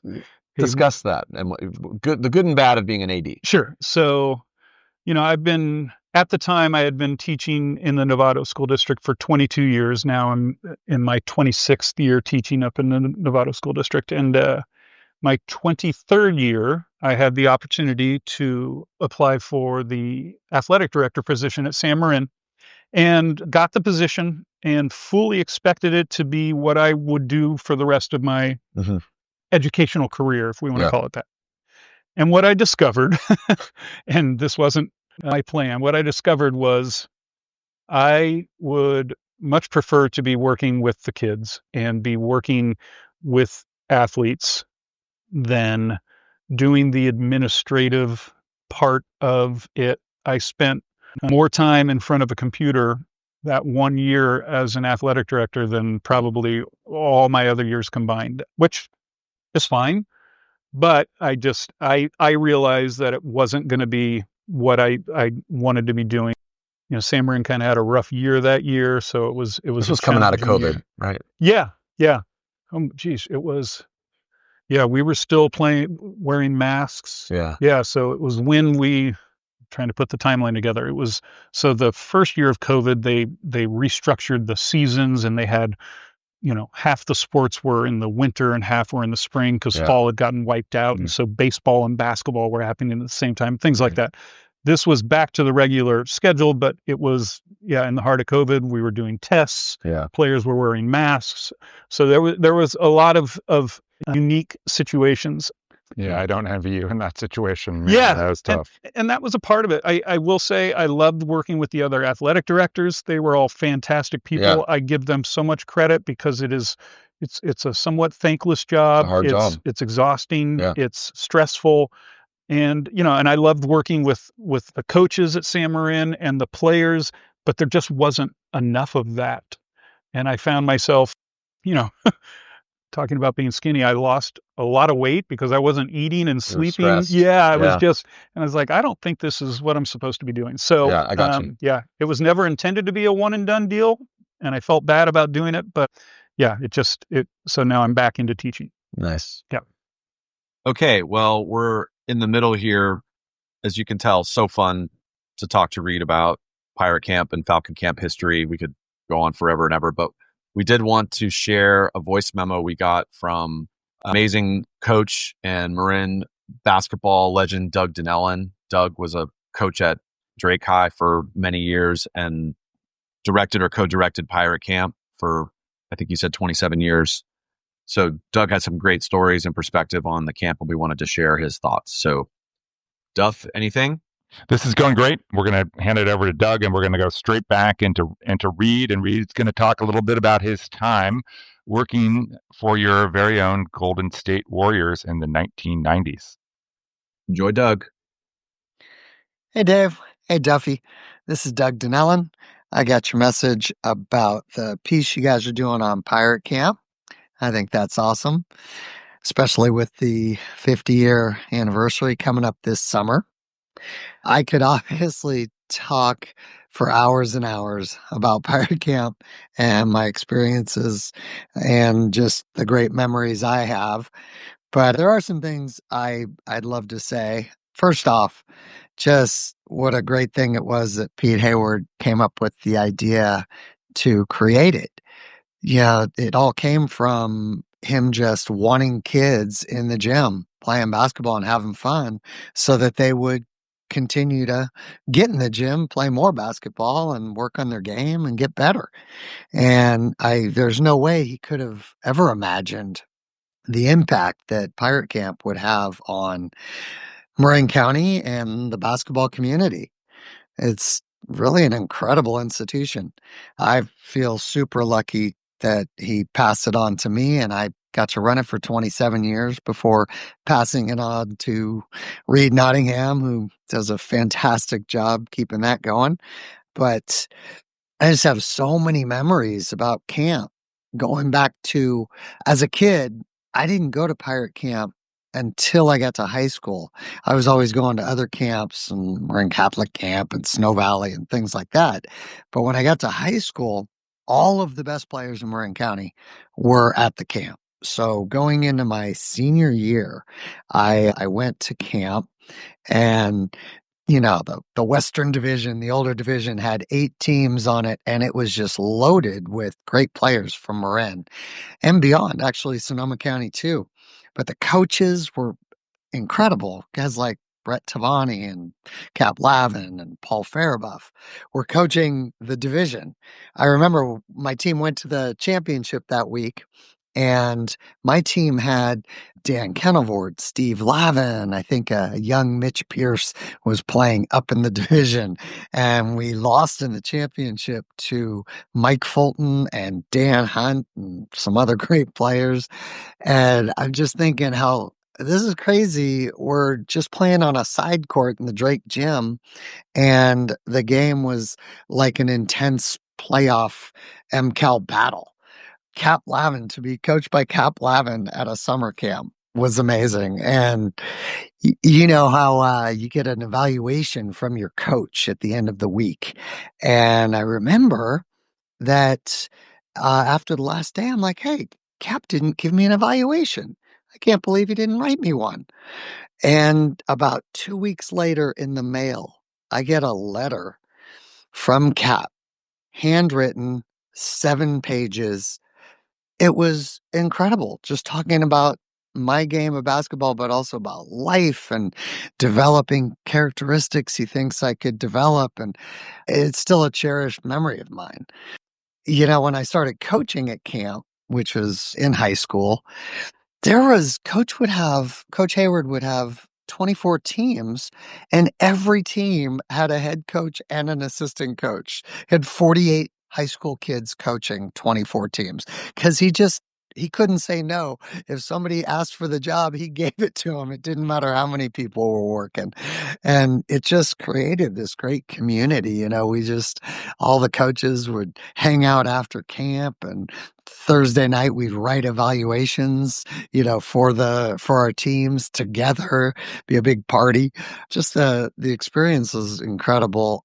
I remember my sophomore year in college when I came back to coach, and my team made it to the championship, and we're playing against Steve Lavin's team, and we beat him at the buzzer. And about a half hour later at the award ceremony, nobody can find Steve or his team. We all had to go looking for him. And I found them down in this hallway on the Drake campus. He was still talking to his team. It was like 35 minutes after the game. They're all in tears, as was he, because the experience of that week was just so incredible to all of them. They felt like, it was the end of a 4-month season that they had, invested so much in, and it had just crushed them to lose this game. But the experience they had was amazing. Just, there's so many things about Pirate Camp that just are fun to talk about too. Talking about the coaching tree that has come from Pirate Camp. I mean, I think about the coaches, I mentioned some, but the coaches that were coaching there long, long ago, people like Paul Trevor and Greg Granucci, heck, John Granucci and Dave Granucci, Tom Poser coached there, but go with like Patrick Sandel and Alex Pribble, Ryan McAdams, who's a, head college women's coach now, Karen Horsemeyer, it's a legend. Caden Course, KK, who just won a state championship in Marin Catholic. She was part of Pirate Camp too. It just, the the names of people who came through there, Jim Saya, Mike Saya, Steve Lavin, it just goes on and on and on. And all these people got their start at Pirate Basketball Camp. It's just a testament to what Pete Hayward started and what has just continued to go. I think Reed Nottingham does an unbelievable job of, keeping the history of it, but also keeping the kids having fun. And I just feel so lucky to have been a part of all of it. So, all right, you guys have a great day. Bye. So, want to hit on your Warriors experience. Yeah. So you did media relations for the Warriors for, what was it, 4 years? Yeah. 5 years? Yeah. Discuss that. Okay. So, coming out of college, I always knew I wanted to teach and coach, but I was looking to do something other than the school setting coming out of college. I mean, that's what you've spent the majority of your life doing when you're a student. And so I, through Paul Trevor once again, reached out to a lady who was a distant relative of Trev's, I believe, who had taken us to a Warriors game a couple times when Trev and I were in middle school. And so I said, Trev, her name was Ricky. I said, does Ricky still work for the Warriors? And he's like, yeah, I think so. Anyway, I got in touch with her. She was in the sales department, ticket sales, but she said that there was an opening for the media relations department. And so I immediately sent my resume in. I got an interview. I went over there, met with the director of media relations, got the job, and it was an incredible experience for 4 years. I always say the best thing that came out of it is it's where I met my wife. So can't beat that, right? Can't beat that. So this team was okay. So I came in with Chris Webber. So I was hired. Draft class. Yeah, same draft class. Yeah. Right. Not same signing bonus. So little different. So Nelly was there at the beginning. Nelly was there. Yeah. And Webb was drafted. And we had a great year. I think we went 50-32. I say we. Lost to the Suns, right? Lost to the Suns and Charles Barkley. I was at that game. Barkley had like 50 something. Yep. Yeah. So incredible year. And my first year there, I'm like, this is amazing. Yeah. Off season comes. Webb, who had been playing center for Nelly in his style, said he didn't want to be a center. The Warriors went out and made a trade to get Ronnie Cycli, who was a true center, but in doing so, traded Billy Owens, who was one of Webb's closest friends. Yeah. So that didn't sit well. And so that was kind of the beginning of the end. So we had hit this high, had a great year. Everything's looking great. We make a move thinking it's going to improve, and things just kind of went downhill fast. And then it kind of got to the point where, well, okay, who's going to stick around? Nelly? It was Nelly or Webber. Yeah. And then soon it was neither. Right. And then we traded Webber for Tom Gugliotta. Gooks. Yeah. Gooks. We were just talking about this with Dave Albee. We had Dave Albee on. There you go. Just to throw a few names out there. And then near the end of your time, I believe, was that the PJ Carlissimo, Latrell Sprewell? I just missed that. I had that would have been interesting as a media relations person. Oh my goodness. I had wrapped up. So as I had said, I knew I wanted to teach and coach. Yeah. And then my wife, Leah, and I, we were engaged. We were getting married. The job had me gone a lot, either just because of the hours, 70-hour work weeks, because you're there through every game and everything. Then I was traveling with the team, so I'd be gone, for week, 8-10 days, things like that. And I was like, God, that doesn't sound like how so the end of the 97 season was when I decided to make the shift. 97? Yeah. Make the shift to get my teaching credential and begin teaching and coaching, so right after that, I think it was training camp maybe of the 97-98 season when Spree and PJ had their little just a altercation. Little Latrell Sprewell player, PJ Carlissimo coach. Latrell Sprewell kind of choked his coach in the middle of practice. Interesting response. Yep. Yeah. And that was, before social media and everything. For sure. So we don't recommend that at any level of basketball. Kids who play for me don't do that. So being the media relations, I was media relations manager at the time. You're the middleman between the media and the team. Of course. And I can picture, because we often would practice out at St. Mary's if the Coliseum Oakland Coliseum, not that anymore. The arena wasn't available for something, monster truck show or something was in the arena or whatever. Right. So we would practice out there. And I think that's where that event happened. And it used to be one of those things where if players didn't want to try to talk to the media, they'd ask us to sneak them out the back door to get to their car before the beat writers could talk and blah, blah, blah. There's a lot of that going on. I can only imagine how that day went because I'm sure there was a lot of backdoor exits then. Yeah. So, but yeah, I mean, incredible experience. Like I said, I met my wife there. I met a ton of amazing people. I traveled with the team. I was there when Jordan made his return, and so he was back. I still remember he hadn't returned, so Jordan and Rod Higgins were super close. Very tight. Because I think when Jordan was a rookie with the Bulls, Higgins played on the team. Yeah, and they roomed together. Yep. So Rod Higgins was one of our assistant coaches. And so I think it was a Thanksgiving game, and Jordan came out because they were going to visit with the Higgins family, spend the holidays together, that type of thing. And so Jordan came to a game. And so we had to get him tickets, and we had him on the mid-court, on the court, and had security around him, but he was still just getting bombarded with I'm sure requests for autographs. So at one point he left and came back into our media lounge, which was an area back by the locker rooms. And there were a few other athletes who were in attendance that night. And so I got to tell you this, this was before cameras on your phone and all that.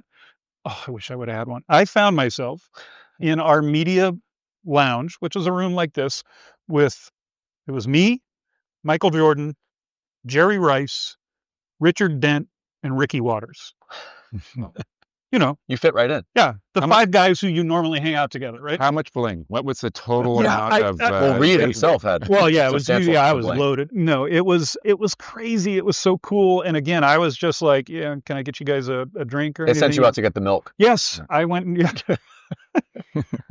And so, yeah, I mean, experiences like that, amazing. I mean, But I assume even among those, you got Super Bowl winners, and they probably all were just in awe of Jordan, right? that's why they were there. Yeah. I mean, at that time, the Warriors weren't. I mean, they were still a big draw because it was amazing, but we weren't the strongest team. Yeah. And suddenly, there's 3 Hall of Fame football players who just happened to be there the night Jordan was. So yeah, they were there. They were drawn to him. And then when he did actually come back and was playing, one of my jobs was to go into the visitors' locker room after games and get some quotes because reporters couldn't be in both locker rooms at the same time. Sure. So I'd get quotes and then they could download it from me and blah, blah, blah. And so I'm like, oh, this is amazing. And I was also the one who would then let media members in. So I was kind of the first one into the Bulls locker room. Obviously, where's every single one of them going? To Michael Jordan, who's making his return. And I'm in front. I've got my microphone out, and I don't know, 40 media members come crashing in, and I find myself having to brace myself so I don't fall on Mr. Michael Jordan. And he's like, hey, can you all back up a little bit? He sees what's going on. And so, yeah, every once in a while I flash on these moments and I'm like, how was I there? What was I doing? It was amazing stuff. That's really so, cool. yeah. So really, really cool experience. Love that I did it. But then the timing was right to switch gears. Amazing. Yeah. Reed, so fun. We could talk to you for hours. All right. I'm going to share one thing that came in real time. Our friend Steve Lavin just texted us. Yeah. So I'm going to tell you what Lav said, and then we're going to get to crunch time. So he said, gents, terrific memories. Keep them coming. It was fun to see Pete Hayward make his morning rounds to check up on the fundamental station work, only to find Al Lunan running a clinic on something entirely different than the schedule called for. Pete rolling his eyes and shaking his head from frustration. He said, Al was a true original thinker, and as years went by, became one of my favorite camp coaches, other than Brett, his favorite, Brett Tavani, and Paul Farabuff. Awesome. Yeah, I would have to think that Al was probably lucky that Coach only rolled his eyes and shook his head. Right. What do we think Al was doing rather than the fundamentals? Sports psychology, something sort of guided meditation. Here are the ingredients in a hot dog. Yeah, would you like to reconsider? Yeah, we don't want to talk about that for today. There it is. All right, Reed Nottingham, we've reached crunch time. Oh my goodness. Okay, I should have prepared. This is the dumbest question. Favorite gym in Marin? Yeah, I mean, yeah, small or big. I've shot 1 million shots in the Drake gym. I guess you got to put that up there. Plus, I mean, whatever. I guess I'm biased, but it was great lighting. Oh, it's great. Unbelievable atmosphere. I mean, back in the days, we used to have the baseline bleachers down Yeah. to, I miss all this stuff, but we had like the live band, the marching band playing at a lot of our games, and we'd come running out of the big giant D and jump through it and come out. And Well, the Drake warm up was legendary. nice call. That was Good. amazing. Yeah. Our Drake warm up had a little Harlem Globetrotter look to it, which was classic. We recently had a discussion with John Granucci and Tom Poser about how long it took for you guys to learn the warm up. And they said it was just one practice.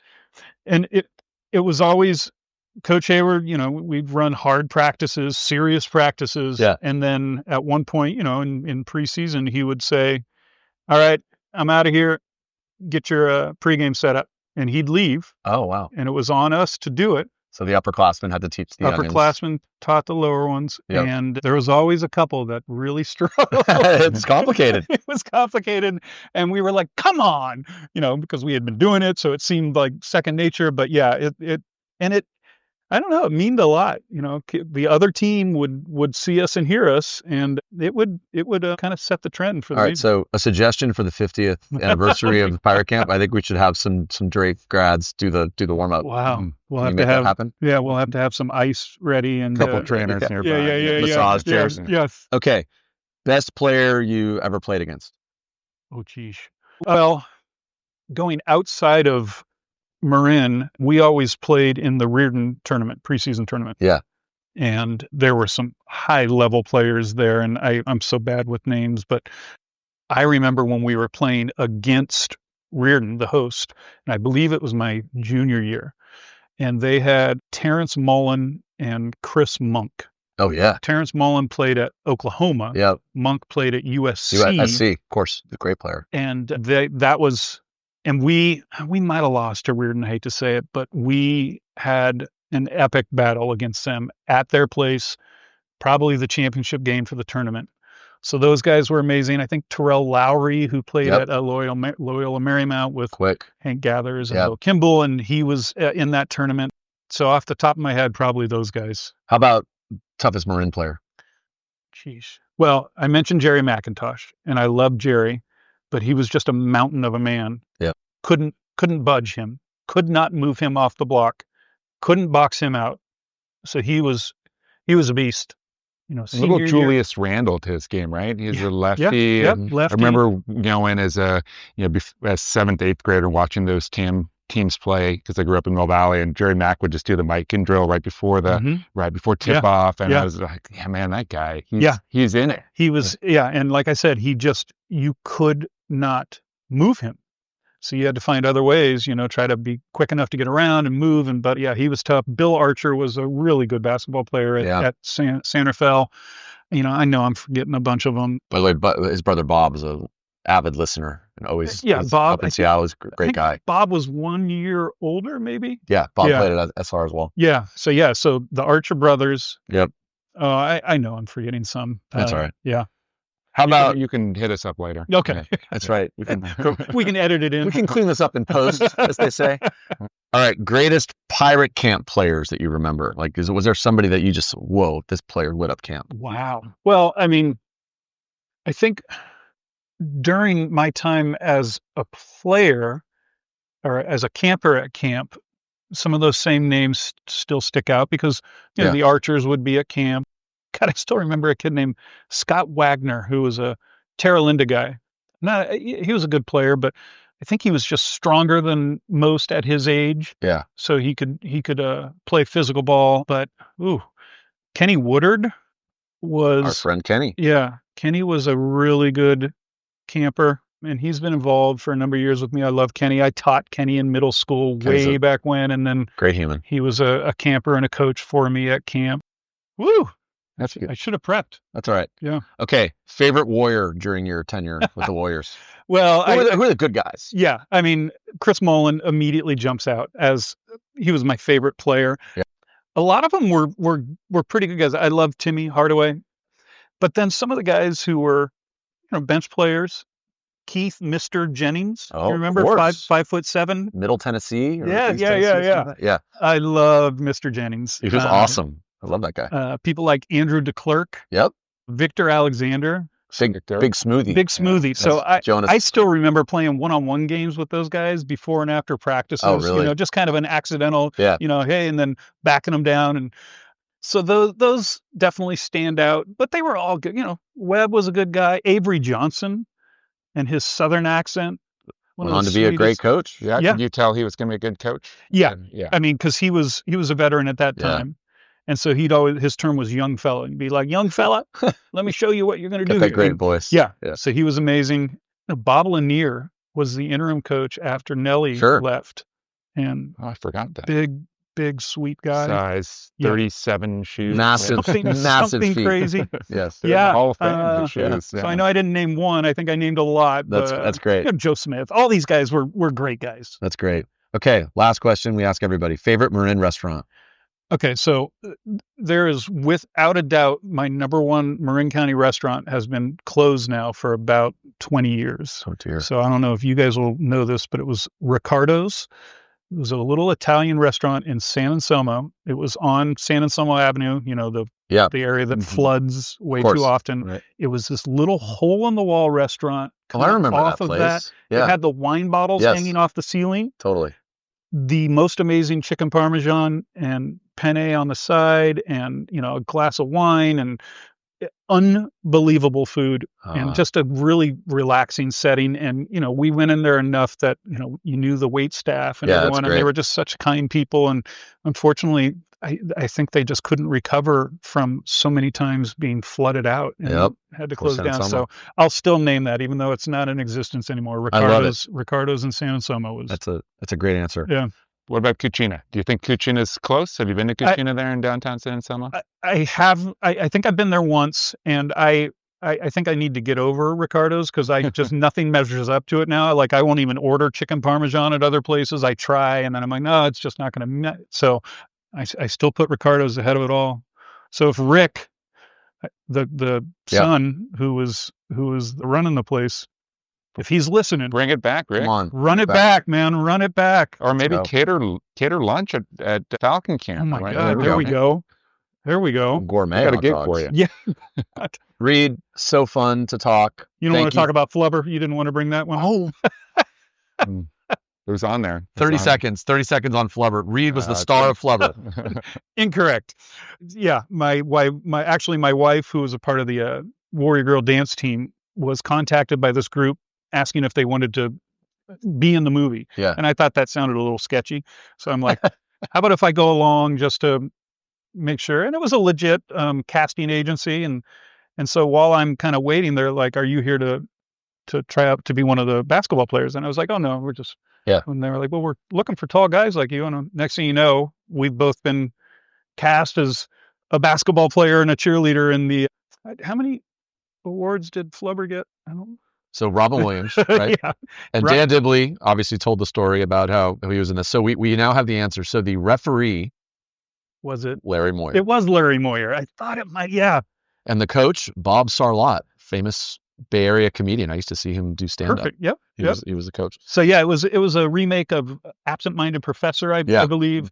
Robin Williams was clearly the big star, and we were just in a small part of it where there was a basketball scene, and the less talented team got flubber, and suddenly it activated and it made them fly through the air and all this stuff. Yeah. So a silly movie, but again, one of those experiences like, how did I find myself here? So really Reed's cool. hanging with Michael Jordan and Robin Williams. And Dan Dibley. Yes, exactly. So fun. Everybody check out Falcon Camp. Send your kids there. Couldn't recommend it enough. And can I give that date for the Please. celebration again? Again, the 50th anniversary for Pirate/Falcon basketball camp, an open house celebration on Saturday, July 19th from 1 to 4 p.m. in the Drake, now Archie gym. Yeah. Stop Will there by be a if you sign can. up? You can do. I'm just going to make it an open house, you know, and again, it'll be interesting to see what that does, but super looking forward to it. Beautiful. Okay. Thank you so much, bud. Great to see you. Awesome. Thank you for having me, guys. Appreciate you. All right. What else did I want to talk about?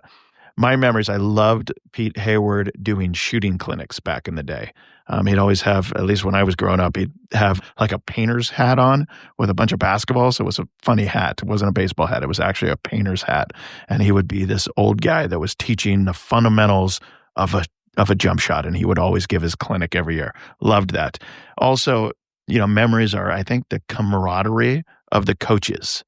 Like, these were all guys that loved basketball, that wanted to be in a basketball gym, and you get to compete with them. You get to compete against them. They're reffing your game, so you get to yell at your friends, get into arguments about, how they're doing as an official. And then in the evenings, half of us were like playing in the Drake basketball league, in the summer league. So you'd be all day at camp coaching, and then you're playing with or against these guys at the nighttime. We just had so much fun, and these coaches would create long-lasting life relationships. I've been in a fantasy baseball league with Reed Nottingham and Paul Trevor and a few other guys for, 30 years now. And I developed that relationship with Reed, with Trev, and these guys from Pirate Camp. And that was long, life-lasting. Other things, we started something about 20 years ago. I'd say probably 20 years ago, maybe longer. And they still do it to this day. I see the young coaches do it, is we would write a word or a phrase on a piece of paper, something random, Fort Lauderdale or center of the earth or something like that. And you'd hand it out to each of the coaches. And at the award ceremony, they had to somehow work that phrase into their speech. It'd be, something like, well, God, this kid, it's almost like he came just out of Fort Lauderdale and came ready to play. So we all knew as coaches that people were working in these little lines, but the audience didn't know at all. And it was just, it still happens. And it's just funny watching people try to work those words in, especially the younger coaches that don't have as much of a vocabulary. Another story, a story from Pirate Camp. I think you guys did this on an episode. Somebody mentioned this, maybe Trev himself, but when Paul Trevor broke his tooth, was hilarious to be there in person. Trev, if you can picture him, he was doing, I think, a King's drill, or he was showing somehow how to dive on the floor. And he's running a clinic. So he's like intense, fired up, no total Trevor. And then he goes, okay, you got to dive here. Let me show you. And boom. And he dives and he face plants head first, like he dove, and his head hits the floor. And he jumps up and looks down and sees his tooth. And he just grabs his tooth and looks at somebody. It might have been Reed or somebody. He goes, take over for me. And he walks out of the gym, and he was done. But it was just funny because Trev gives you that little smile after he hit it in his face, and he realizes his front tooth fully broke in half. It was classic. The other little, like a Reed memory that I had is Reed used to, and I don't think he paid for this out of his pocket. I think it came from camp money, but he never told anybody this. He would go down to McDonald's and they'd have a $1 burger day. So let's say we had, 30 coaches. Reed would get 30 to 60 burgers, maybe give you one or two. And when we're in the middle of games, he'd walk around and he'd hand a burger to eat out of this big old McDonald's bag to each coach. And everybody, like, it's pretty funny because, like, the games would go silent for about a minute and a half because the referees would be eating their burgers and the coaches would be eating their burgers. And Reed used to say, he's like, it's amazing what a $1 burger would do. He said these coaches would be like, oh my God, Reed, thank you. Like, I can't believe you're doing this. So great of you. He said he felt he was like Santa Claus handing out these burgers in the middle of the games. Anyway, I'm sure I got plenty more Pirate Camp stuff, but that's it for now. Burke's on his feet. He looks up and gives me a grin and says, hey dude, you too must be from Marin. Marin County's A-OK, from Tam to Stinson all the way to MA. Fresh organic veggies in the market every day.